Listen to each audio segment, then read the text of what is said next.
कोई व्यक्ति तुम्हें दुख नहीं देता, तुम्हारे कर्म उस व्यक्ति के द्वारा दुख के रूप में प्राप्त होते हैं। क्रोध को शांत करने के लिए एक ही उपाय है। बजाय यह सोचने के कि उसका हमारे प्रति क्या कर्तव्य है, हम यह सोचे कि हमारा उसके प्रति क्या कर्तव्य है। क्रोध से आज तक कभी किसी का मंगल नहीं हुआ है। यह आपके समस्त गुणों का नाश कर देता है। इसलिए क्रोध की संगति से हमेशा दूर ही रहना चाहिए।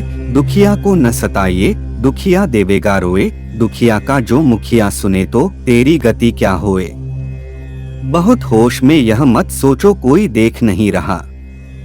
आज तुम बुरा कर रहे हो तो तुम्हारे पुण्य खर्चा हो रहे हैं। जिस दिन तुम्हारे पुण्य खर्चे हुए तभी आपको को आज का और पीछे का पाप मिलेगा। त्रिभुवन में कोई तुम्हें बचाए नहीं सकेगा।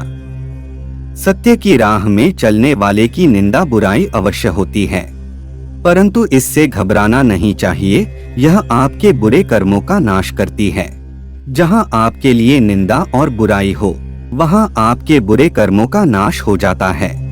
स्वयं को ईश्वर को समर्पित कर दो। यह जीवन जैसा भी है उनका दिया हुआ है। तुम्हारे पास जितने भी साधन संसाधन हैं, वह उनकी कृपा का प्रभाव है।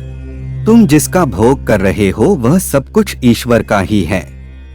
ऐसे विचार के साथ कर्म करो, जीवन यापन करो, जीवन सुखमय होगा। जब व्यक्ति का ध्यान प्रभु भजन में लग जाता है, तब वह मोह से मुक्त होकर कार्य करता है। गोविंद की कृपा से मोह का नाश होता है और आनंदमय जीवन की प्राप्ति होती है। जो अपने शरीर की सुंदरता को देखता है, वह ईश्वर की सुंदरता से विमुख हो जाता है। आपका चंचल मन बिना बात के भी बात की रचना कर सकता है। आपके मन के भीतर विषाद भर सकता है। इसलिए अपने चंचल मन को नियंत्रित करें। अपने गुरु के सानिध्य में रहकर, चाहे तुम कितने भी बड़े हो, अपने निर्णय स्वयं लेने में सक्षम भी हो जाओ, तब भी विवाह माता पिता की सहमति से जरूर करना, क्योंकि उन्होंने तुम्हें जन्म दिया और इतना बड़ा किया।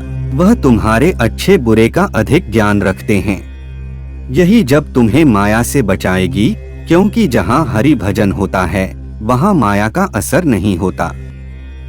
सत्य के मार्ग पर चलने के लिए तुम्हें किसी प्रमाण की आवश्यकता नहीं। तुम कहाँ बैठे हो, कैसी संगत में हो, तुम्हारा हृदय निर्णय कर देगा। जहाँ सत्य होता है ईश्वर वही विराजमान होते हैं।